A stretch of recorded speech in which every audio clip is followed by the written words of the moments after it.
from home. Yeah, no, can y'all hear me? Do I need to, like, I'm good? Okay. Yeah, no, it's great to be here at Square Books. I went to the University of Mississippi and I hate to ask when you were here because it always makes me feel really old. Yeah. Be like, I was here 2 years ago. yeah, no, 20 years ago. Okay. Yeah, 20 years ago. '02 to '07. Wow, Yeah. that's still yeah. recent. Yeah, I guess so. I guess so. And Yeah. were you in the English department here?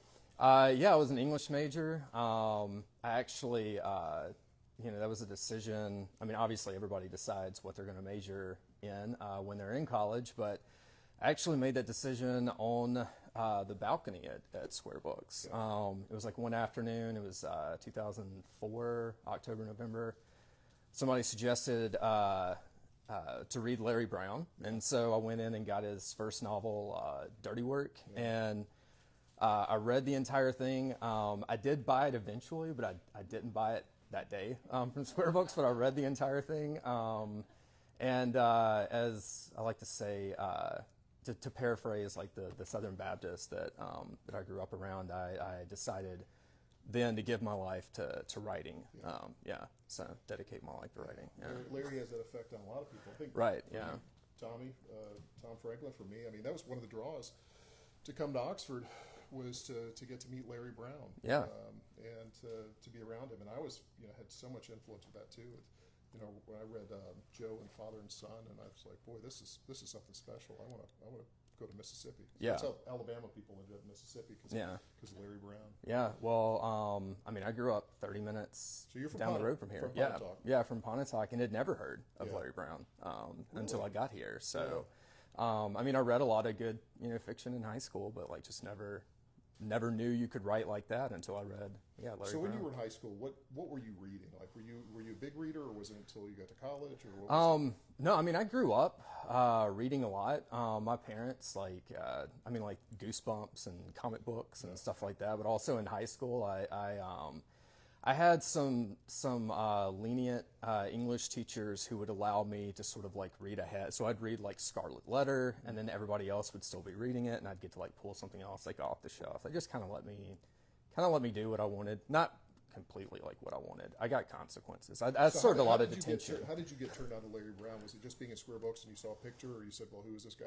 Yeah, so I was trying to read. I think I was like reading maybe The Bear or something like William Faulkner's like book, like from I think that's in Go Down Moses, but it was I think in that was anthologized like in Big Woods or whatever. And I don't remember the grad student's name, but he just like came up to me and was like, "Hey, if you like that, you should try Larry Brown." And so I went in and devoured like everything that I could of his. Yeah. And then tragically, I never got to meet him because this was early November of '04, and then he tragically passed away a few weeks after that. Was part of it? I mean, it's funny when I hear, there was a guy who came here to visit last year, the year before, and he was from rural France, and he was a huge Larry Brown fan. Yeah. And he found all these, comparisons to being in rural France, what it was like. And yeah. He found a kinship, and then you'll find people from Japan, the same thing they draw. But for you, being in Pontotoc, was that part of it? Would you instantly knew these people? Did you know these characters, or you knew the world and the terrain?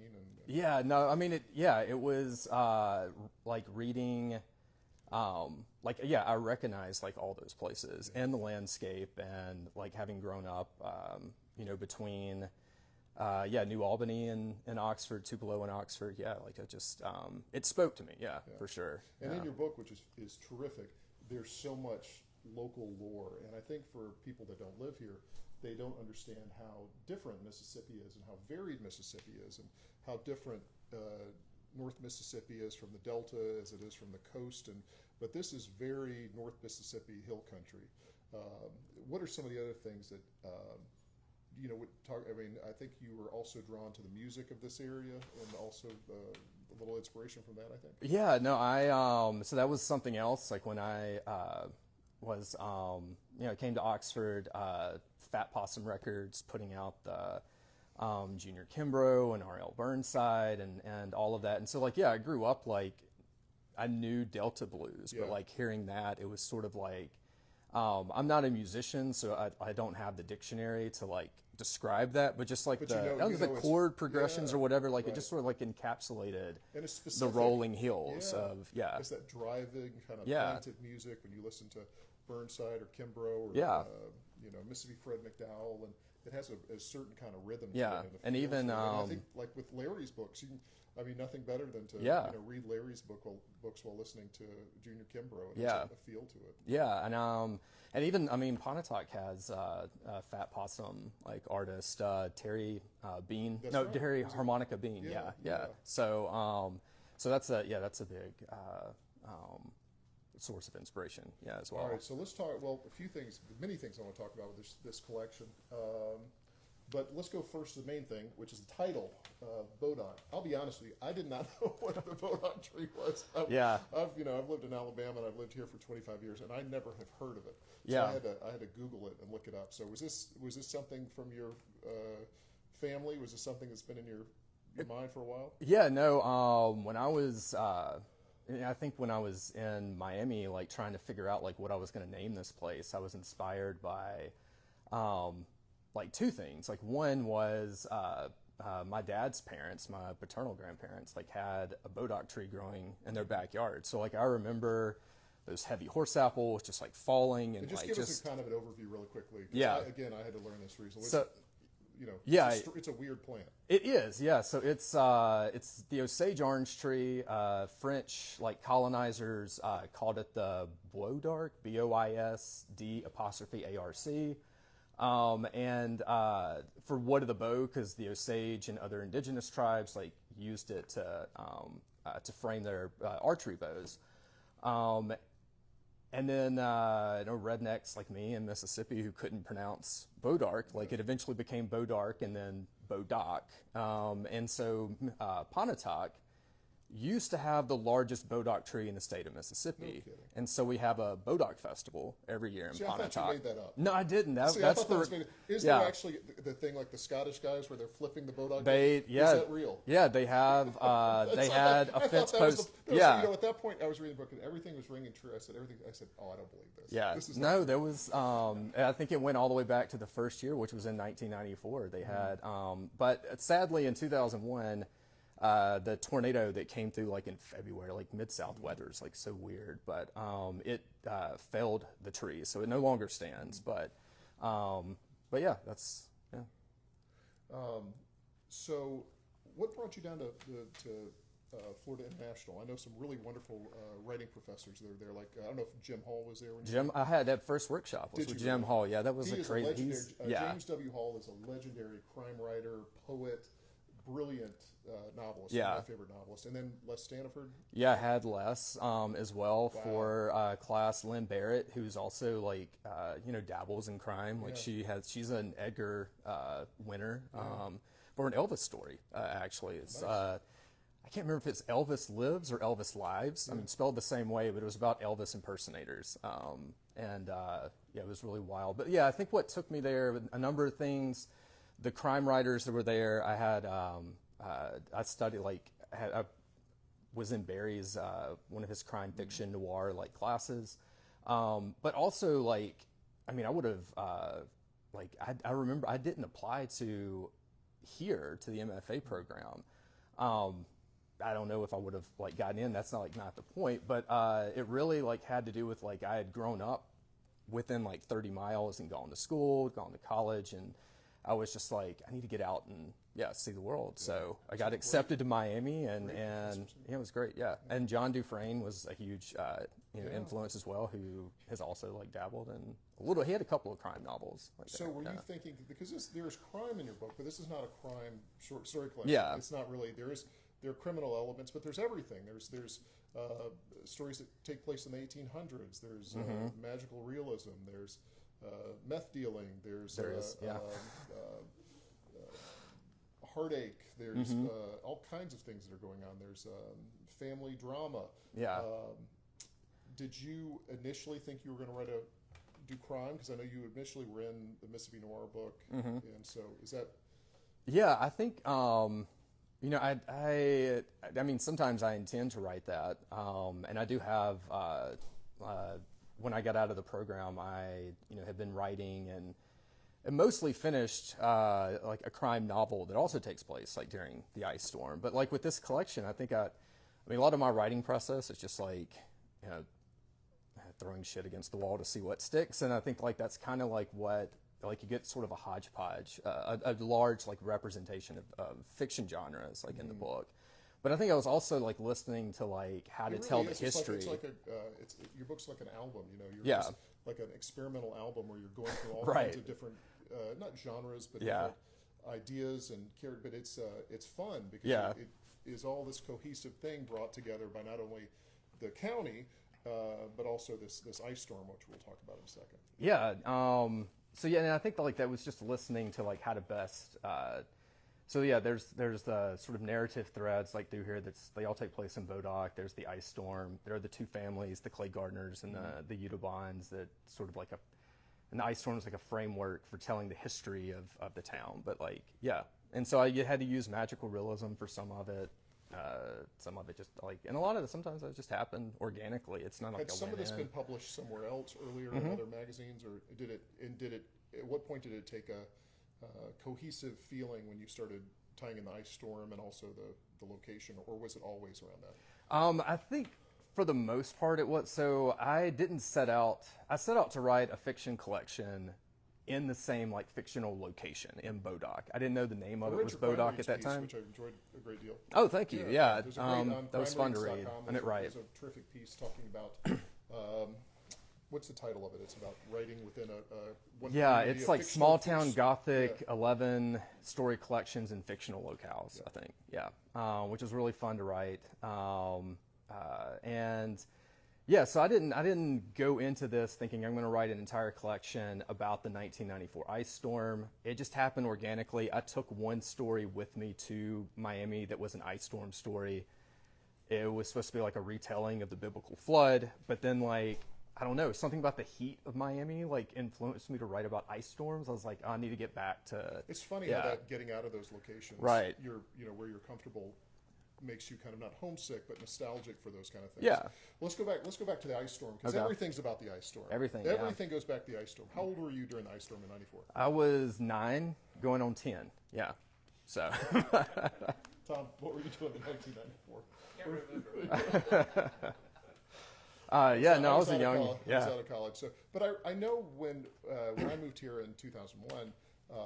The ice storm was still really fresh on everyone's memory. Everybody remembered the ice storm, and I ended up buying a farm down in the south part of the county, and the people that had previously owned the farm talked about how incredibly tough, how cut off they were from everybody in the '94 ice storm, that they didn't get power restored. I think it was well over 2 months, but it was a major event here. Yeah. So what do you remember about being in Pontotoc, being 9 years old, and this ice storm continues to bring up ideas and fascinate you? Yeah, for sure. Well, so I was 9, which meant that I got to be out of school for a few days, which was probably the most important thing. Was it only a few days? It was not. So we lived in, I mean, like, when I say city limits, it's Pontotoc. It's not a city, but we lived within like infrastructure. But there were definitely places like out in the county that went like over a month without power, without telephone. And I remember the sounds. It was just like this constant, ubiquitous like cracking and gunshots and firecrackers. And so I think like the ice storm, like it lived on in my memory, and then. But I also felt like I could mine a lot of like imagery from that, like in a story collection. Like I could think of a lot of different ways to describe the way, almost to the point that like I kind of got tired of it. And so I was like, I don't think if I ever get the novel published, I don't think I'll ever probably not write another ice storm story. I don't think people from the South understand how crippling an ice storm could be. Because Yeah. you're talking to people, if you go up to Boston or New York, and you talk about an ice storm, they're like, oh, whatever. Yeah. But they don't realize here we have no infrastructure, No to infrastructure. be able to handle. Yeah. There's no. I mean, I've been up in Boston with a major snowstorm, and the roads are clear within 20 minutes. Yeah. And here, everything is just halted. Yeah. It's a weird kind of pause button on things. It is. I remember like trying to get back, because we have like minor ice storms like every few years, and I was trying to get from Pontotoc back to Oxford like one night to get back to school. and was like having to ride, like I had my like passenger side wheels like on the shoulder of Highway 6 just for traction, because like I got out there and then like it got like pretty bad like pretty quickly. But yeah, we don't have infrastructure, and my late grandfather often bemoaned that, because he moved up north to work in American Motors for a while and then like retired back here, and he was like, yeah, nobody knows how to drive down here on icy roads. And I'm like, look, we just don't have a lot of practice. Was he in Detroit? Is that where he was? He was in Kenosha, Wisconsin, Zion, Illinois. Yeah, he's up there. Well, Pontotoc is a neat town. It's a Faulknerian kind of town, not really dissimilar to Oxford in many ways. I mean, you've got the town square, you've got the courthouse. You guys have great restaurants. There's terrific restaurants there right downtown. Do you go back? Do you spend time there? Probably not as often as my parents would like for me to, who are here in the audience tonight. But there's like a great steakhouse. There's some really terrific. I mean, it's I need to go. Yeah, I need to go back. Yeah, over there, so. And you can get alcohol there now. Up until like 2014, it was a dry county. So, so yeah, I don't know what's holding me back. I should I think go there's visit a bookstore Pontotoc there. more. There is, and and I'll actually be there on the 14th, like doing a signing. But like, I'm excited that Pontotoc's got a few things going on for it. So talking about Pontotoc and talking about growing up there, and so inevitably people are going to ask you, and they probably already have, how many of these is this populated with people you know, or is this? I mean, I know you for legal reasons you're like not, but you can tell us. No, I feel like you name you name the town you grew up in a fictional moniker to guard yourself from lawsuits and things like that, or homicidal readers who see too much of themselves. But no, for the most part, I mean, like every one of these stories probably has something, like there's a physical description of like a family member or someone I knew. But the stories themselves, like they might have started from a snippet of something that happened. Like for instance, there's one story in here, Fraternal Twins, where there are two brothers and one of them shoots a mockingbird off of a power line accidentally, and I also did that accidentally with a pellet gun, and that's where that one like sort of grew. But nothing else from that story. Did your father raise emus? He did not, but I had a friend whose dad did. Yeah. And did he let it? I don't want to spoil. Yeah. Well, no, they're terrific. He did something with them. I don't know like what he did with them. But there was like a big back in the '90s. There was a big emu craze in the South where you were going to get rich from raising emus. And so we would ride 4-wheelers too sometimes, and like herds of them, like 2 or 3, 4 or 5, like would come out like. It was like Jurassic Park, sort of, like that scene, like where the dinosaurs are like running, like that's what it, would feel like sometimes. The stories with the twins are terrific. And so I think, is your family one of the quintessential Southern families that has not just roots there, but roots going back, way back? Have they been in the county for? Not that county. My dad grew up in Okolona, actually, so closer to where like. And then my mom grew up in I think it was Itawamba County on a farm. Longtime out there. Mississippians. Yeah, so they've been in Mississippi. Yeah, the family. And so a lot is on your mind in this book with the roots, the roots of Mississippi. Yeah. And it is weird when you really go back, especially when you go to Okolona. One of the craziest things is when you go there, go through Okolona, going down on, going over to 45, is there's a massive Civil War cemetery there. There is, yeah. And it's really weird. It's right by a furniture store, and the furniture store has a Civil War museum in the furniture store inside. It's just very gothic and strange. But you start as time is so strange. It's not that long ago. This stuff is not that long ago, and you play with that a little bit. I do, yeah. Most of these stories take place in like modern time, like during the ice storm. But there is one story, sort of historical story, that takes place 1816 to 1834. It was around like the Indian Removal Act, and this is sort of like where Bodock sort of like took root. And it gets into like some surrealism. Surrealism. It's a terrific story. Maybe, thank you. Maybe my favorite in the collection. Okay. Yeah. I enjoyed like writing it. I think I was actually like influenced by Donald Harrington when I was writing that. Like his, Architecture of the Arkansas Ozarks, which was a book that John Dufresne like put in my hand, and I was just like fascinated with this like fictional like retelling of like Southern history and generational like so. Well, let's talk, and then I'd love for you, if you don't mind, reading a little bit. Okay. Is talking about some of the stories individually and some of the characters. This was let me go back to the title of the story with the meth runners. That was which title was that? Steer Away from That Darkness. Okay, Steer Away from that darkness is a terrific, and I feel like I knew these people. These people kind of,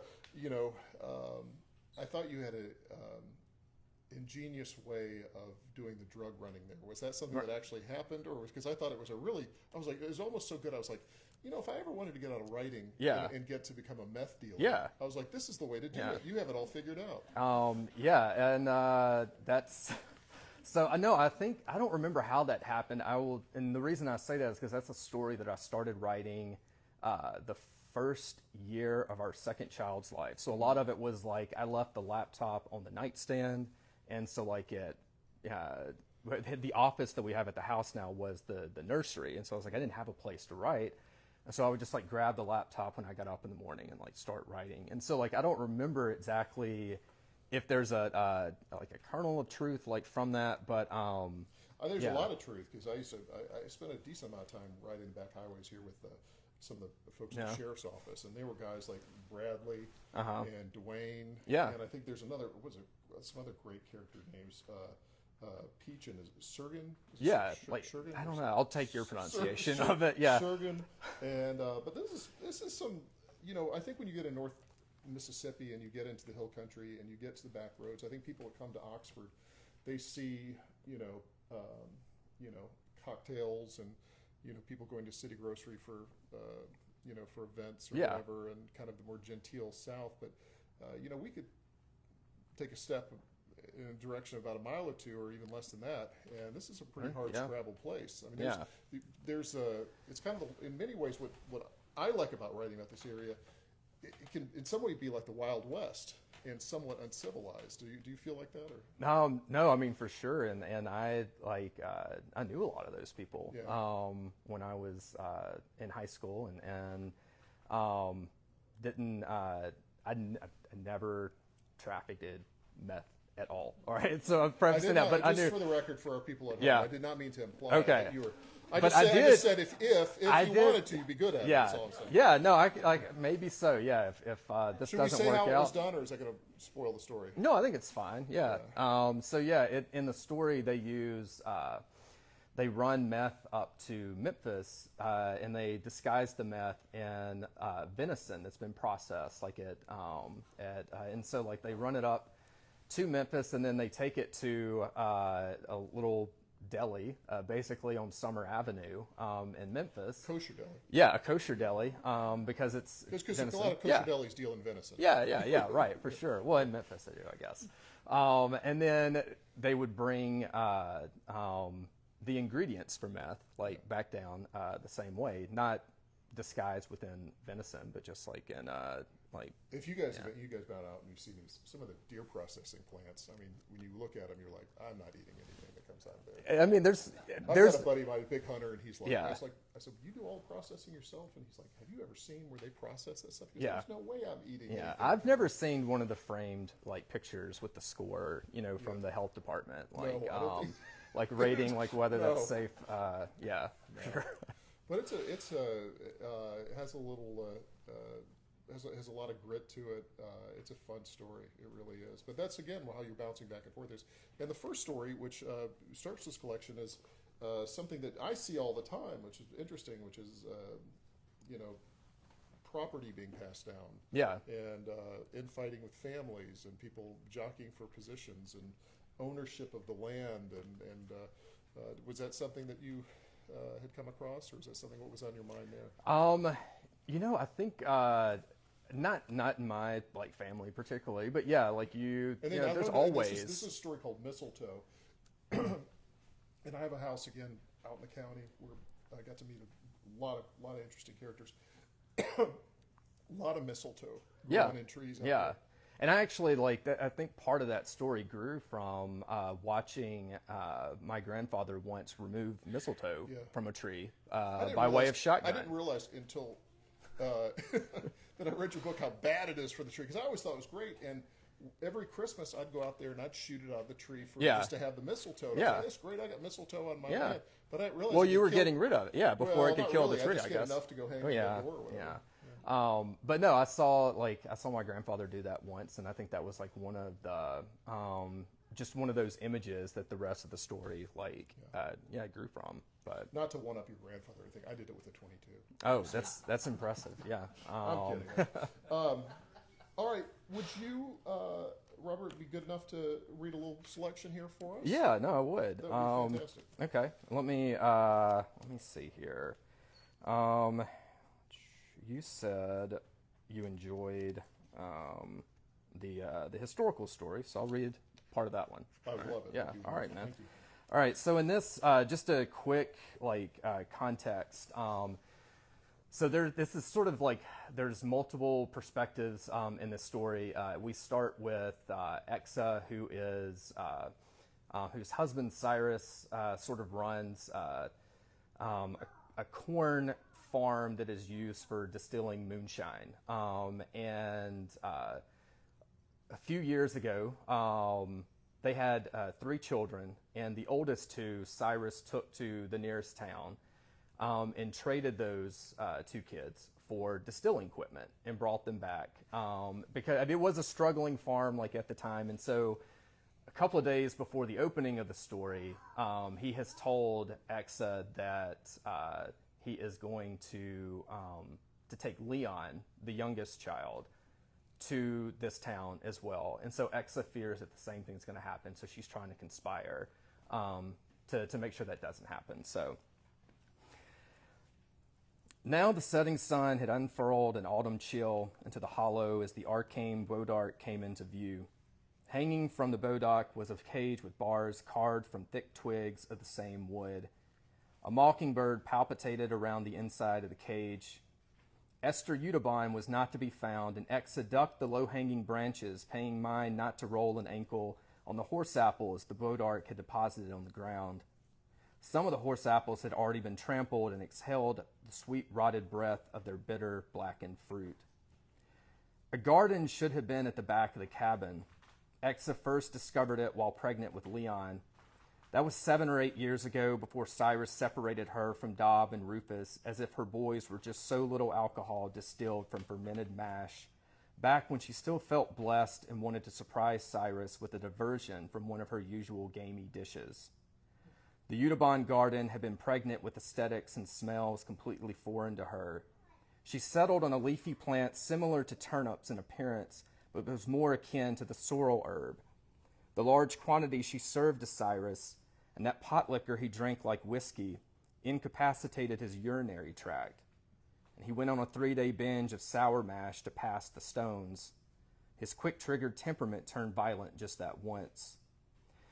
Exa had not been back to the garden until now, and found it had been reduced in size and set caged in twigs knitted into chicken wire and carried only familiar things: snap peas and butter beans and late-season tomatoes coiling their vines around tall stakes. Footsteps snapped kindling behind her. "What it be, ma'am?" Exa jumped, saw Esther Udobon kicking horse apples from her path. She was short and slender and spoke in a Creole accent, her second-generation Haitian skin diluted with her former master's blood. "What happened to the garden?" Exa asked. "It be gone, ma'am." "Need something from it."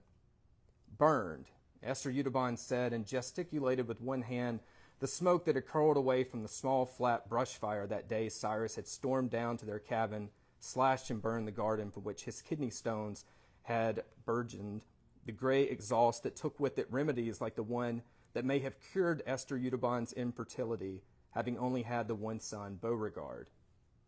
Exa said, "Cyrus got the stones." Esther Udobon nodded, and Exa watched her enter the cabin.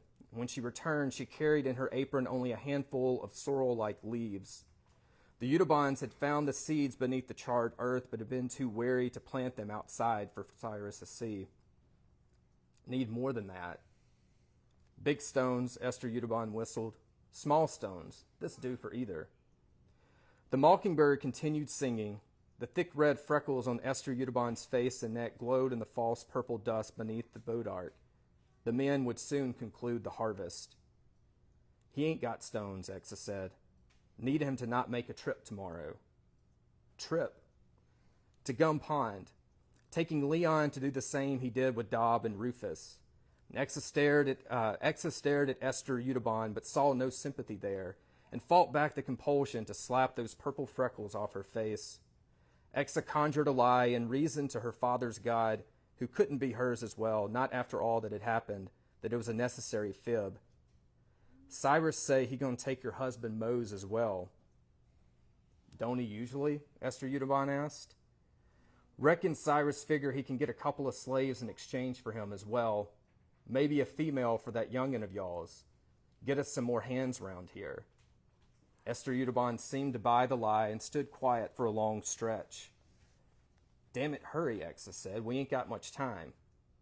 How was you going to administer the sorrel? Having stew for supper. What you flavor the squirrel with? Little hickory. Mustard in the broth? Exa nodded, and Esther Udubon told her there was another way. She walked around the house again and ground some hickory and mustard from a tin jar into a small seed bag. Outside the house, she worked an axe out of a nearby stump, swung the blade down into one of the horse apples lying on the property. The horse apple lodged itself on the axe head, flecks and threads of milky white sap sticking to the metal. She swung once more, and the horse apple split. She retrieved one half and told Exa to get the mockingbird, and Exa cooed the bird from the cage into her hand. The bird pecked her flesh. Esther Udubon handed her a paring knife wrapped in a swatch of burlap in her front apron and instructed Exa to slit the creature's throat. Why? You'll see. I don't know if I can... No, you're good. You think good? Okay. Yeah. Esther Udubon held the halved horse apple under the bird, and once the avian blood had drained into it, Esther poured in the hickory and mustard and muddled the ingredients into the white sap and fruit with a thick, squat stick smoothed and fashioned into a pestle. She dumped the concoction into a magnolia leaf, and like a midwife gathering a newborn in swaddling clothes, she wrapped and handed the package to Exa. Make sure only Cyrus eat it, Esther said. Exa contemplated the bundle in her palm. This won't kill him? You want to keep your boy, all right? But I don't aim to kill Cyrus, and this was gospel. Not even during those last couple days had she entertained any of her inclinations to kill Cyrus. She did not fear solitude or the prospect of fending against nature itself, or the nature of the men who would soon immigrate to the surrounding acreages in the wake of Indian removal, men who would perhaps stumble upon her place to find a husbandless woman, equate hers with the loneliness only they could cure. That contentment that had first brought her to the Udubon garden had in time transcended into a matrimonial devotion in which she placed her own absence of her father's faith. I just aim to make sure he don't make the trip. And the whites of Esther Udubon's eyes swelled there in the growing darkness. You think because he don't make that trip one time, he's fixing to stop him from ever... Nah. It's fixing to stop him from never trying to make that trip again. I don't want him dead. Use half then. That won't kill him? It just make him bad sick again, Esther Udubon said. Root him here for a long while. Exa pondered what the enslaved woman meant in the departing light, in which she had no time to ponder.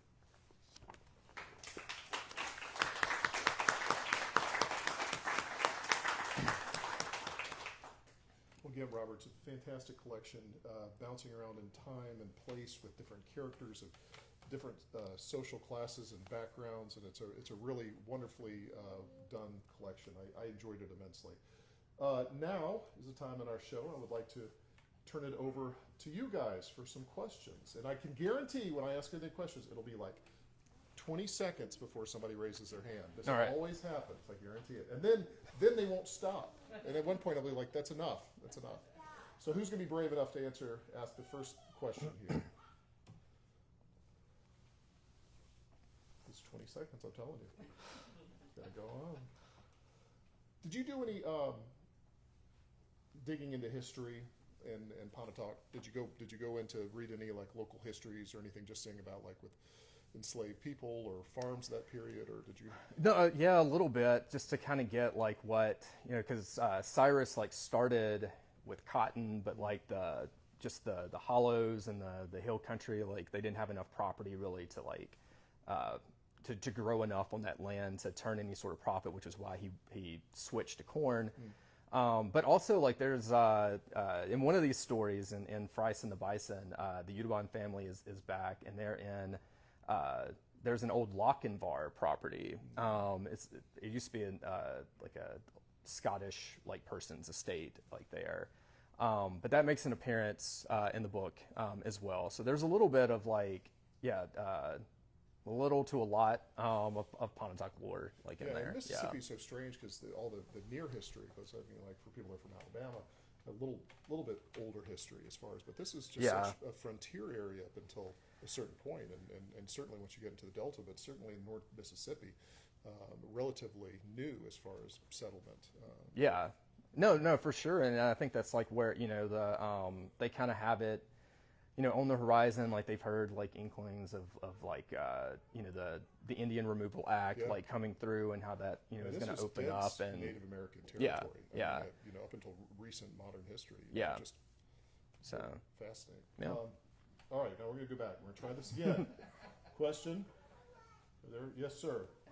I'm curious whether the Amish community out in Rancho plays any role in here. That's a good question. Yeah. Talk about the Amish. That's a great, and the Amish did not make an appearance in this book because there just wasn't a place for them. But if I'm fortunate to have another book or some future book like published, I'm going to try to get the Amish in there. That's that, and like a shoe store is the thing that Pontotoc was like known for. They're Amish and shoes. And Amish community is so big in Pontotoc that at one time, like when the Super Center was built, the Walmart Super Center, they designated part of the parking lot for Amish to park. And so there's a hitching post and like a trough, like there. And so, it's wild. I don't know what that'll look like. I'm sure there's a crime story, but in there, like somehow involving the Amish. Yeah. So that's fascinating. Just things that people would not expect about Mississippi. The true Mississippi is far more interesting than I think that outsiders know about. No, for sure. You don't have to stretch your imagination too much to write about it. Pontotoc's really very rich. Yeah. All right. Well, going into, you're talking about what are you doing? What I always hate when people ask me this question, so I'm going to ask you this question. What's next? So I've got a novel that I'm like pretty much complete with, at least in terms of like if it ever gets in front of an editor, and like once that like process starts, there's still a lot of work to do to it, but it actually takes two of the stories in this collection. There's like a sort of convergence, and then like it explores what happens beyond that story. Do you mind asking which stories? So Steer Away from That Darkness and the last story in the collection, Offerings, there's an overlap there. I don't know if I should get like too specific with what still of this time period. Yeah. So still in '94, still during the ice storm, and it gets a little bit more granular even with details of the storm because it all takes place within like a few days. So it's like a couple of days leading up to the storm, a few days after the storm, and so you're really seeing. It's part of the reason, not only for the ice storm and also just growing up and that imprinting on your mind at that time. Is it also? Do you like not having to write about so much technology and the way the world is? Is that part for of it? sure? Yeah. No, I feel like they make up names like for generations. Like there's Gen X, Millennial, Zennial, like right there in the middle, I guess. And I guess that's probably where I feel like I'm such an analog thinker. Like anyway, I don't do my best thinking. Like I don't usually begin writing on a computer. Like I have to write like on paper before transferring it over. But also like just cell phones make things like problems super easy to solve. Like, books, and especially crime books, where if you have Google, it would be over like in 5 pages. Let's Google it. Well, with the ice storm, like phone lines go out, but if the cell towers are still up, then like a lot of this like wouldn't have been a problem. That's so interesting. It's kind of a nostalgia for more basic times. Yeah. Which I dig. I definitely agree. I've got a book I just finished from 1985, and it was so nice not having to really talk about, the modern technology that's invaded our lives. That, God, if I told you back then, if it was like, I have this thing that I can't get away from. I'm holding it on my hand all the time. Yeah. That sounds like something out of, who's it? Who's the science fiction writer? Dick? Philip K. Dick. Yeah, Philip K. Dick. Yeah, it sounds like something, or Cronenberg or something like that, like weird. Or, I'm not pleased with that stuff. I like very comfortable being in the 20th century for sure. Yeah, so. Questions, guys? Yes, ma'am. This is for either of you. How do you feel about editors?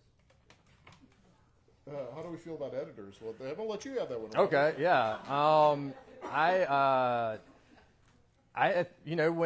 When an editor accepts my work, they're great. I love editors. But no, the editors at Hub City, were great. Kate McMullen, she saw a structure to this collection that I didn't see when I originally submitted it, and so I had it sort of more chronological. I still had that historical story right in the middle, but I was sort of Ice Storm chronology. And she saw the narrative thread there between these two families, and so she suggested rearranging it, and that made complete sense to me. Did you have to go back and put anything like ice, mockingbirds, Bodock tree? Did you have to go back and plant those motifs in any stories to just make it more cohesive? So not with, I had already done that just because I had this for so long, but there were some stories that didn't start out as Steer Away from That Darkness was just a standalone, it was going to be a Christmas story. I was like, oh, this is a perfect Christmas story. Yeah. That's a good one for the kids. Right. Yeah. We'll read that around the tree, next year. But, no, that was, I just saw that that could be an Ice Storm story, and then there was the overlap. I saw that with Offerings, which was one of the first stories that I wrote, and so So you like editors?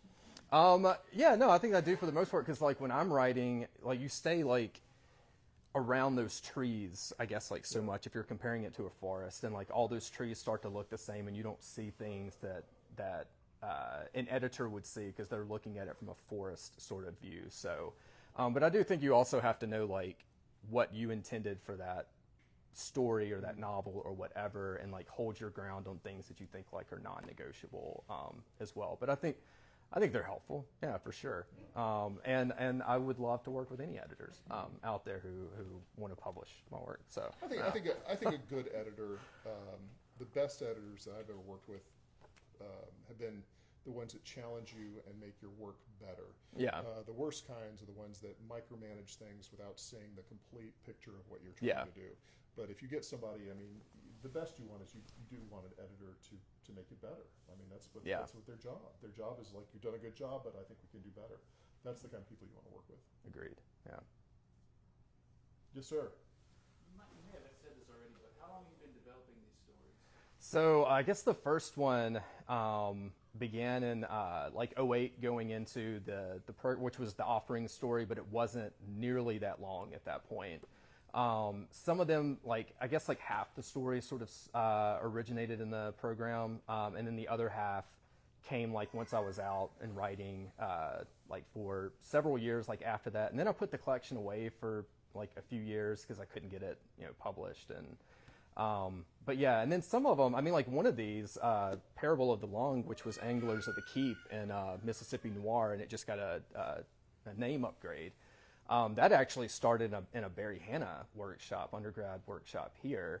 And I did want to say really quickly that that was a great workshop, but there were grad students at that time who were doing a documentary of Barry Hanna, and they just happened to sit in on my workshop, and Barry was like, well, let's stick Robert in the middle of this circle, and we'll just and I was like, man, this is very biblical. I feel like I'm getting stoned right now. And this was back when Barry was kind of, he was sick, and he had he talked about his Christ moment or whatever, and then the hospital room, and I was like, I need Jesus to show up right now and be like, if anyone here, whoever has not written a shitty first draft can cast the first stone, was basically what I was thinking. But what did you take away from taking a class from Barry? What did you? walk away with that? What did you learn? Like things you think about as you're writing today. Yeah, well, I think it was a humbling experience for sure, and I was like, yeah, I definitely. I came in and spoke to some of his classes. Yeah. Of course, I never had the fun of actually taking one of his Yeah. classes. Was he tough? Yeah, he was pretty tough. Yeah. And he didn't like sugarcoat things, and I think that like that would be difficult probably now to that style of teaching. That style of teaching. But I think like I also learned a lot from. He's no longer here, but David Galiff was like here when I was there, and Right. like I did a flash fiction like workshop with him where we wrote like a new flash fiction story, like, and that helped I think like with just understanding character motivation and like what do these characters want like in this story, because I was just like writing a lot of descriptions and stuff like that, but nothing was like happening. So I think it was. I think that was like the clicked. cardinal rule with Barry is don't bore him. Yeah, that was yeah. the main thing. Don't tell a Yeah. boring story. And so Which goes sometimes- back to yeah. really the primal reason why we tell stories is to make things For exciting. sure, and like they got to be interesting. entertaining. Yeah, he was like, I think like he used a tennis court metaphor a lot, like keep it within, a beginning, middle, end, thrill me, like whatever. Thrill me. And I've heard yeah, that from a lot of yeah. So Well, this book definitely thrilled me. It is absolutely fantastic. I enjoyed the whole thing. In fact, I was on vacation last week, and my wife picked it up, who's one of the hardest, toughest critics in the world, and she absolutely loved it. She thought it was Awesome. fantastic, and we actually ended up talking a lot about it over the last week. Great Southern lit, very unexpected, and rings absolutely 100% true for this region that you know so well. So congratulations, Robert, and best of luck with everything, and Yeah. thanks for being here tonight. Yeah, no, thank you, Ace, for just generously, spending your time up My here. bar Like, tab is open at City Grocery. okay, all right. Only for you. Okay. Thanks, guys. Hey, Congrats. thanks, man. Yeah, I appreciate it so much. We have books for sale at the register, and then Robert will be signing over here.